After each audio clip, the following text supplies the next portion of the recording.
करो।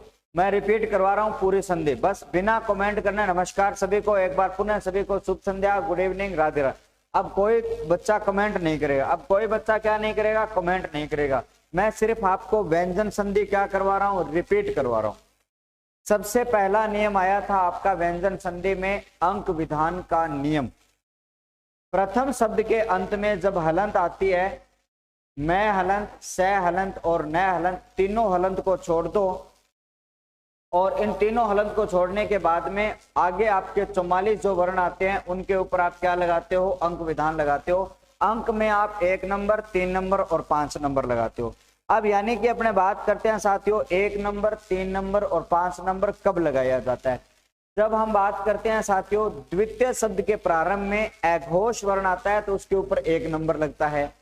द्वितीय शब्द के प्रारंभ में सघोष वर्ण आता है तो 3 नंबर लगता है। और द्वितीय शब्द के प्रारंभ में अगर पंचम आता है तो 5 नंबर लगता है। अब वो 3, 1, 3, 5 नंबर दूसरे शब्द के प्रथम पर लगाना होता है और पहले के ऊपर लागू करना होता है। पहले के ऊपर लागू करने का मतलब ये होता है कि द्वितीय प्रथम शब्द का अंतिम वर्ण जो है उसको 1 नंबर, 3 नंबर और 5 नंबर बना दिया जाता है। ये आपका पहला अंक विधान का नियम था। अंक विधान में 1, 3, 5 अंक को ध्यान में रखा जाता है और यही अंक आगे तक चलकर आपके काम आते हैं। ये आपका पहला नियम था। मैंने बहुत ही शानदार और शिद्दत से इस नियम को क्या करवाया था साथियों, आपको बताया था। उसके बाद में आपका दूसरा जो नियम है वो आता है साथियों मैं हलंत का नियम। क्योंकि हमने पहले मैं हलंत को छोड़ा, फिर सह हलंत को छोड़ा और फिर हमने नए हलंत को छोड़ा। सबसे पहले हम बात करते हैं साथियों कौन से नियम की, सबसे पहले हम बात करते हैं मैं हलंत का नियम। अब जब हम मैं हलंत के बाद में अगर आप 44 वर्णों में से बात करते हो कोई भी स्वर और व्यंजन आ जाता है तो मैं हलंत को आप 4 भागों में परिवर्तित करते हो। जब मैं हलंत के बाद में स्वर आता है तो मैं हलंत में स्वर को जोड़ दिया जाता है। जब मैं हलंत के बाद में 20 वर्गीय व्यंजन आते हैं तो अनुस्वार के साथ में मैं हलंत को पंचम में विभाजित कर दिया जाता है। और मैं हलंत के बाद में कोई भी पंचम आता है तो उसी मैं हलंत को उसी पंचम में बांट दिया जाता है। और मैं हलंत के बाद में जब आपका अंतस्थ और आपका ऊष्म आता है तो मैं हलंत को अनुस्वार में बदला जाता है। ये आपका मैं हलंत का पूरा नियम होता है। इसके साथ साथ में मैंने मैं हलंत को किस में विभाजित किया था साथियों, सम उपसर्ग के बाद में क्री धातु से बनने वाले अगर शब्द आते हैं तो वहां पर मैं हलंत को अनुस्वार में बदला जाता है और से दंत्य का आगम हो जाता है। जैसे संस्कृत शब्द है, संस्कृति है, संस्कार है, संस्करण है, ये वाले शब्द मैंने आपको बताए थे। उसके बाद में इसी का दूसरा नियम आता है सर परि उपसर्ग के बाद में करी धातु से बनने वाले शब्द जब आते हैं तो वहां पर इन दोनों के बीच में मूर्धन्य स का आगम किया जाता है, इसलिए वहां पर आगम का विकार आता है। ये था साथियों आपका कौन सा नियम, दूसरा नियम था। ये कौन सा नियम था आपका, दूसरा नियम था। अब हम बात करते हैं साथियों तीसरा नियम। तीसरे नियम की अगर बात करें तो तीसरा जो नियम आपका कौन सा आता है साथियों, सह हलंत का नियम आता है।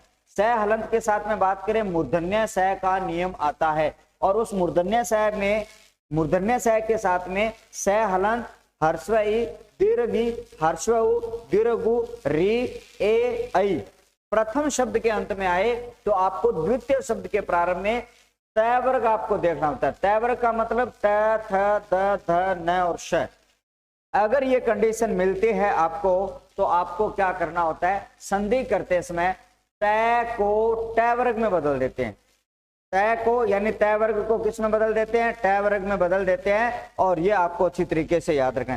अब उसके बाद में हमने ये नियम पढ़ लिया था, इसको मैंने 2 भागों में विभाजित किया था, शायद आपके माइंड में आ चुका है।